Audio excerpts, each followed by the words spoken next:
بسم اللہ الرحمن الرحیم۔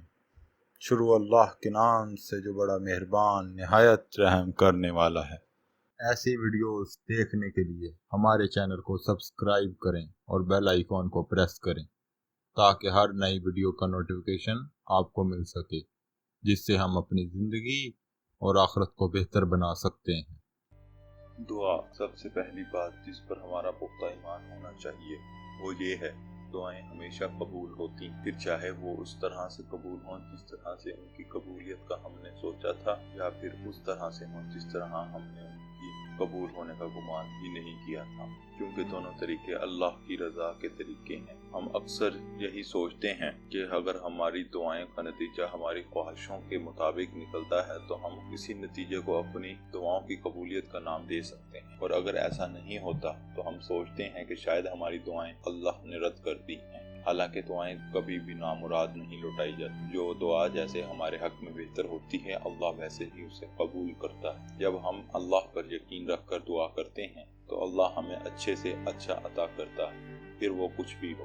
ہم کبھی کبھار اپنے لیے وہ چیزیں چاہتے ہیں جو ہمیں فی الحال سکون میں رکھ سکے، لیکن اللہ ہمیں وہ دیتا ہے جو ہمارے لیے آگے بھی سکون کا باعث بنے۔ ہم اکثر عارضی خوشیوں کے چاہت کرتے ہیں، لیکن اللہ ہمیں لائف ٹائم خوشیاں دینے والے وسیلوں سے نوازتا ہے۔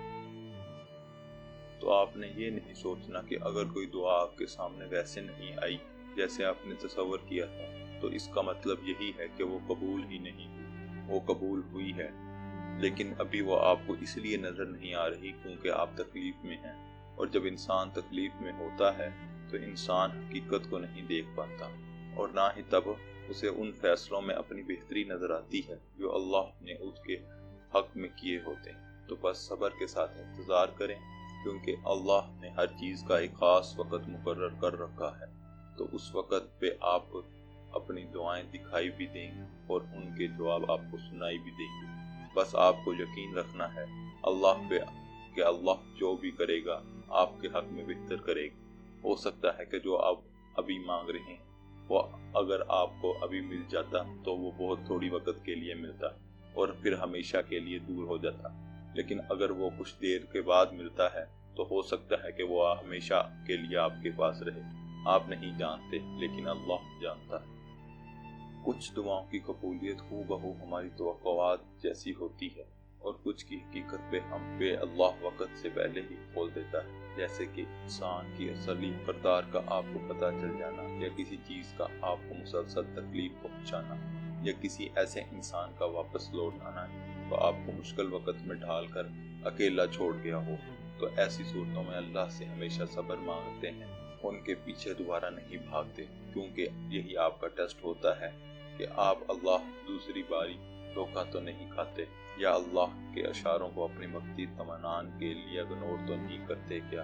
اور اگر کبھی حالات ایسے ہو جائیں کہ آپ بہت الجھے ہوئے ہوں کہ وہی دعائیں مانگنی چاہیے یا نہیں جو آپ کب سے مانگ رہے ہیں، یا پھر یہ کہ اب انتظار کرنا چاہیے یا نہیں، تو آپ فوراً استخارہ کریں۔ استخارہ کیا ہے؟ استخارہ اللہ سے دعا ہے۔ اللہ سے کسی کام کے حوالے سے مشورہ لینے کو استخارہ کہتے ہیں۔ ہمارا مسکنسپشن یہ ہے کہ استخارہ کوئی جادو ہے، یا استخارہ کے بعد ہمیں خواب کی صورت میں اللہ جواب دیتا ہے، حالانکہ یہ سچ نہیں ہے۔ ہم کوئی نبی، رسول یا اولیاء کرام نہیں ہیں جو اللہ ہم پہ وحی نازل کرے گا۔ نعوذ باللہ، ہم عام انسان ہیں اور ہمیں جواب بھی عام انسانوں کی طرح ہی ملے گا۔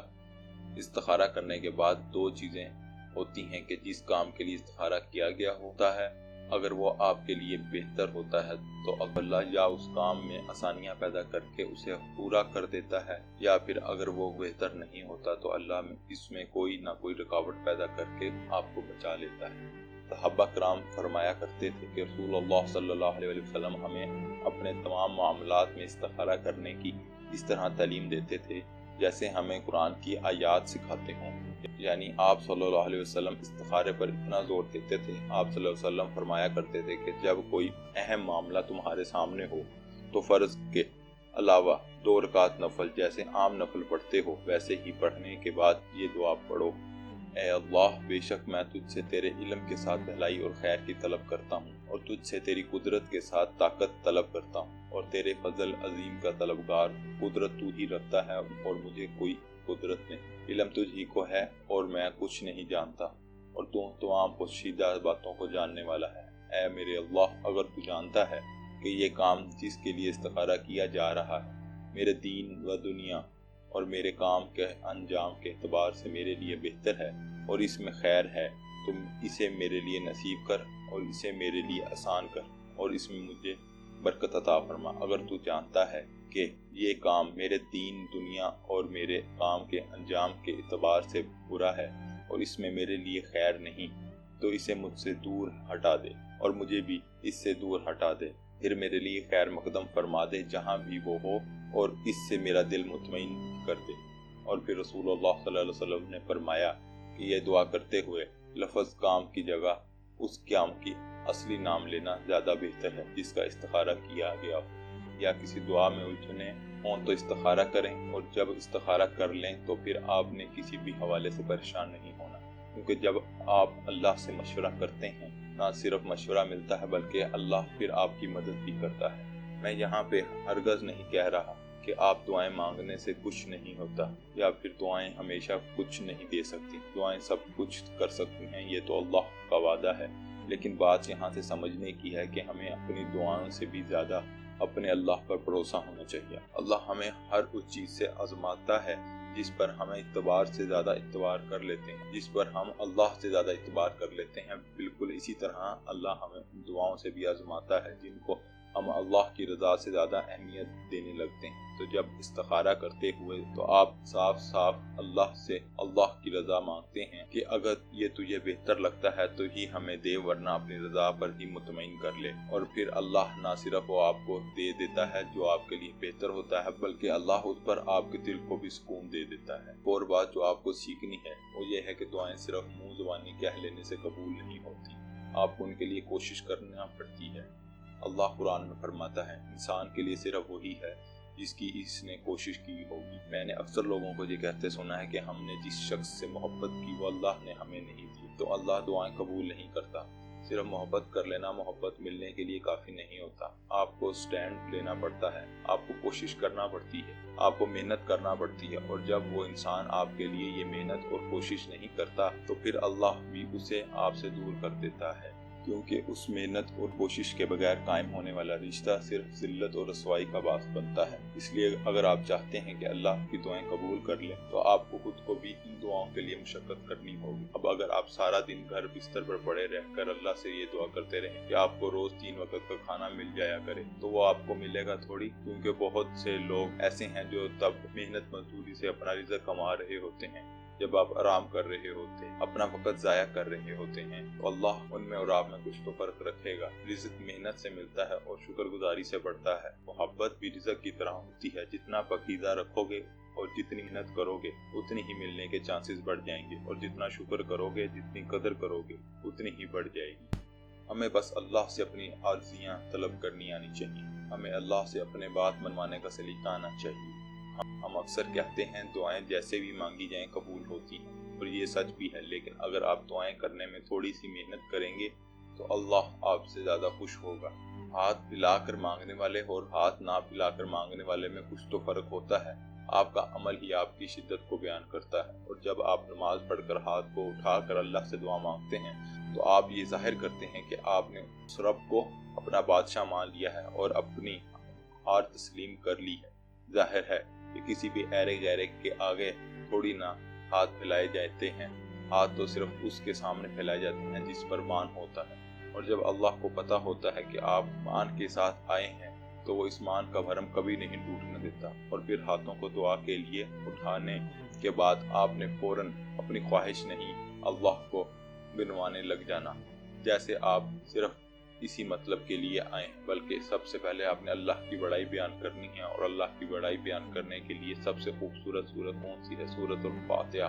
سورۃ الفاتحہ ہی ہمیں دعاؤں کے آداب سکھاتی ہیں، کیونکہ سورۃ الفاتحہ اپنے آپ میں ہی سب سے بڑی دعا ہے۔ پھر آپ نے درود شریف پڑھنا ہے، کیونکہ جب تک اللہ کے محبوب کو راضی نہیں کریں گے تب تک اللہ آپ سے راضی نہیں ہوگا۔ اور علی رضی اللہ عنہ فرماتے ہیں کہ جب نبی کریم صلی اللہ علیہ وسلم پر درود نہ پڑھا جائے تب تک ہر دعا روک لی جاتی ہے۔ تو آپ نے پہلے دعا کا راستہ بنانا ہے، پھر ہی دعائیں منزل تک پہنچیں گی، اور پھر جو دل سے چاہے مانگیں، بے پناہ مانگیں، بے انتہا مانگیں، اور انشاءاللہ اللہ قبول کرے گا۔ بس زندگی میں آپ نے کبھی بھی مایوس نہیں ہونا، کیونکہ دعاؤں کے معاملات بھی جو بھی ہوتے ہیں، جیسے بھی ہوتا ہے، اللہ کے حکم سے اور اللہ کی مسلطوں سے ہوتا ہے۔ آپ کو یاد نہیں حضرت موسیٰ اور حضرت خضر علیہ السلام کا قصہ کیا تھا؟ جب حضرت موسیٰ سے کسی نے پوچھا کہ آپ سے بڑھ کر دنیا میں کوئی علم والا موجود ہے، تو موسیٰ علیہ السلام نے فرمایا نہیں، اور تب زمین پر ان سے بڑھ کر علم والا کوئی بھی نہیں تھا۔ لیکن اللہ کو ان کا یہ جواب پسند نہیں آیا۔ تب اللہ نے موسیٰ علیہ السلام پر وحی نازل کی کہ ہمارا بندہ حضرت خضر علیہ السلام علم میں تم سے بڑھ کر ہے، اور پھر اللہ نے موسیٰ علیہ السلام کی ملاقات خضر علیہ السلام سے کروائی۔ تو مل کر حضرت موسیٰ نے حضرت خضر سے کہا کہ کیا میں بھی آپ کے ساتھ چل سکتا ہوں، تاکہ آپ مجھے ہدایت کی وہ باتیں بتلائیں جو اللہ نے خاص آپ کو سکھائی ہیں۔ حضرت خضر بولے کہ تم میرے ساتھ صبر نہیں کر سکو گے۔ اللہ پر موسیٰ علیہ السلام نے فرمایا کہ اگر اللہ چاہا تو آپ مجھے صبر پاؤ گے، اور میں کسی بھی بات پر آپ کی نافرمانی نہیں کروں گا۔ پھر ایک کشتی ان کے سامنے سے گزری تو کشتی والوں نے انہوں سے کہا کہ ہمیں بٹھا لو۔ خضر علیہ السلام کو انہوں نے پہچان لیا اور بغیر کرایہ کے سوار کر لیا۔ منزل کے قریب پہنچ کر خضر علیہ السلام نے کشتی کے تختوں میں سے ایک تختہ نکال ڈالا۔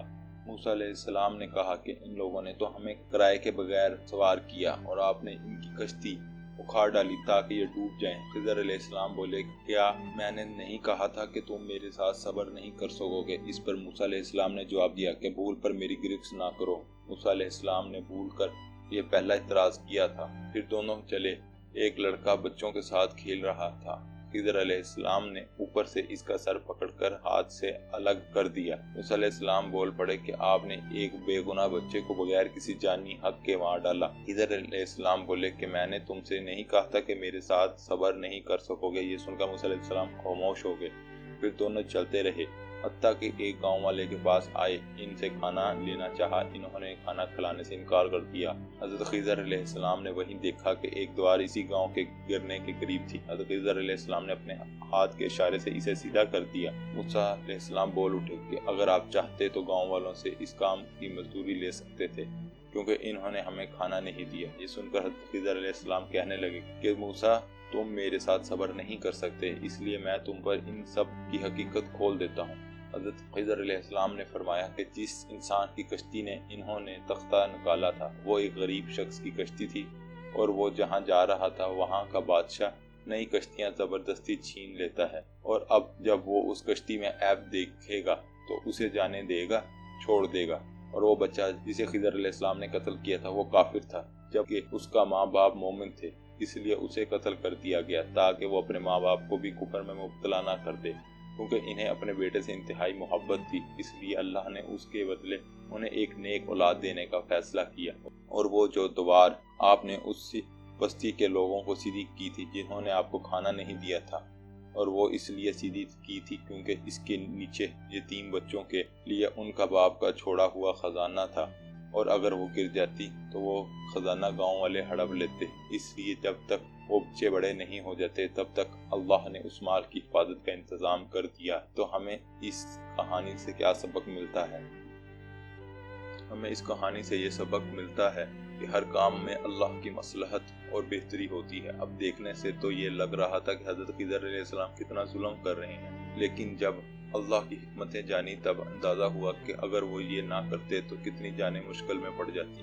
ایسے ہی ہم نہیں جانتے کہ ہماری کون سی دعا جو ہمارے حق میں ہمارے مطابق قبول نہیں ہوتی وہ ہمیں کتنے بڑے نقصان سے بچائی ہوتی ہے۔ ہم نہیں جانتے کہ ہم دعاؤں کی صورت میں اپنے لیے کن کن طوفانوں کو مانگتے رہتے ہیں۔ اس لیے ہمیشہ اللہ سے اپنی دعاؤں کی بہتری مانگا کرو، اور جو بھی ملے اس پر یقین کے ساتھ مطمئن رہا کرو کہ اللہ کی طرف سے آئی گئی کوئی بھی چیز پوری نہیں ہوتی۔ اللہ کی حکمتوں پر بھروسہ کرنے والوں کو کبھی بھی خسارہ نہیں اٹھانا پڑتا۔ تم مجھے پکارو میں تمہیں پکار کا جواب دوں گا، یہ اللہ کا وعدہ ہے۔ اب جواب کس شکل میں آئے گا یہ سارے کام اللہ کے ہیں، آپ کو بس اتنا یقین رکھنا ہے کہ اللہ اپنے وعدوں کا بڑا سچا ہے۔ پھر دیکھنا آپ کے لیے بھی اللہ کی کبھی مدد آتی جیسے حضرت خضر علیہ السلام کے ذریعے اللہ نے ان لوگوں کی کبھی مدد کی تھی اور وہ جانتے بھی نہ تھے۔